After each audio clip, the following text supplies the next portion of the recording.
पिता ने अपने ही दो बेटों में किस तरीके से भेदभाव किया, बहुत इमोशनल स्टोरी। प्लीज पूरी सुनना, अच्छी लगे तो शेयर जरूर कर देना। कि एक पिता के दो बेटे, छोटा बेटा लाडला तो बड़ा बेटा जरूरत।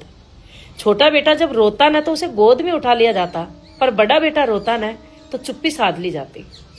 जब छोटा बेटा गलती करता तो उसे समझा दिया जाता, और जब बड़ा बेटा गलती करता ना तो उसे ताना दिया जाता।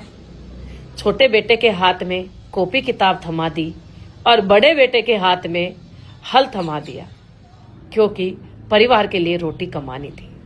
एक दिन बड़े बेटे ने अपनी माँ से पूछा, माँ, बाप का प्यार कैसा होता है? इस बात को सुनकर माँ की आंखों से आंसू टपक पड़े और उसने मुंह फेर लिया।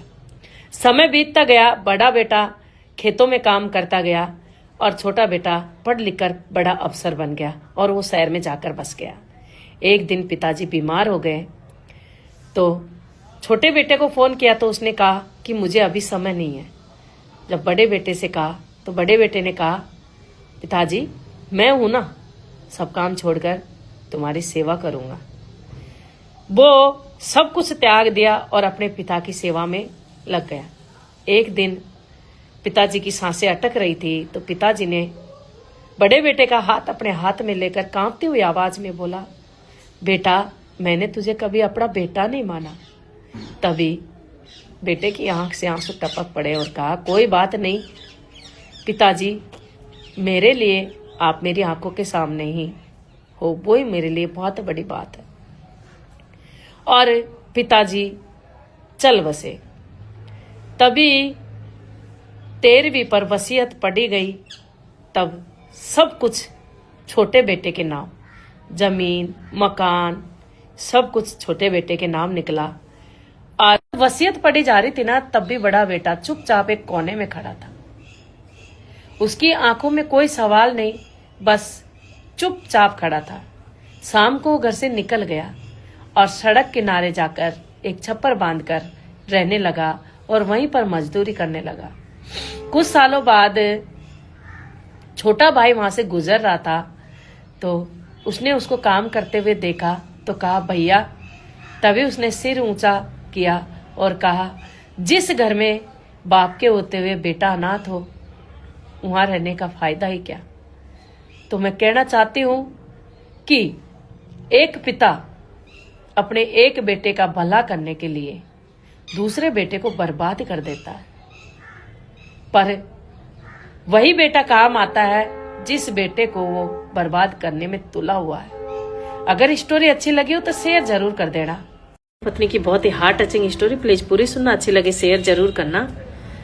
दोनों पति पत्नी के बीच बहुत ही गहरा प्रेम था। पति एक छोटी सी नौकरी करता था पर दोनों का गुजारा हो जाता था। पत्नी धीरे धीरे पड़ोस में औरतों के बीच बैठने लगी। उनमें से एक औरत ने उसको इस कदर भड़का दिया कि वो अपने पति से झगड़े करने लगी कि मुझे महंगी ज्वेलरी चाहिए, मुझे महंगे कपड़े चाहिए, मुझे बाहर खाना खाने जाना है, मुझे बाहर घूमने जाना है। पति रोज के झगड़े से तंग आ गया। वो इतना परेशान हो गया कि घर आने का ही मन नहीं करता। एक दिन ऐसा हुआ कि शाम को आया, पत्नी से कहा, मुझे खाना दे दो। पत्नी ने कहा, मेरे शौक पूरे नहीं कर पाते हो तो आप किस लिए जाते हो। फिर भी पति चुप रहा और उसने चुपचाप खाना खा के सो गया। सुबह जैसे ही वो ऑफिस के लिए निकला, बहुत ही टेंशन में था और उसका एक्सीडेंट हो गया और एक्सीडेंट में उसकी मौत हो गई। जैसे ही पत्नी को इस बात का पता चला, वो दौड़ी गई और उसने देखा तो उसके पति की लाश पड़ी और उसके पैरों तले जमीन खिसक गई। उसकी आंखों में सिर्फ आंसू थे और मुंह से कोई शब्द नहीं था। उसने उसको छुआ और कहा, मैं आपसे कुछ नहीं मांगूंगी, प्लीज लौट आओ ना। मुझे नहीं चाहिए महंगे कपड़े, महंगी साड़ी, कुछ नहीं चाहिए, बस आप लौट आओ। और वो बहुत जोर जोर से रोने लगी। समय बीतता गया, न तो वो पड़ोस की औरतें उसको साथ दिया, न कोई रिश्तेदार, कोई उसका साथ नहीं देता। वो इस कदर रोड पर आ गई कि उसको खाने के लाले पड़ गए और वो हर उस वक्त को कोसती जिस वक्त में वो उस औरत के बहकावे में आई थी। तो मैं कहना चाहती हूँ कि किसी की बातों में मत आओ, किसी की बातों में आकर अपने रिश्तों की बातों में आकर रिश्तों को खराब मत करो। रिश्ते तुड़वाने वाले 1000 लोग मिल जाएंगे, जोड़ने वाले नहीं मिलेंगे। अगर पति है ना तो तुम रानी हो, अगर पति नहीं है ना नौकरानी से बदतर हालत हो जाती है। अगर स्टोरी अच्छी लगी हो तो शेयर जरूर कर देना।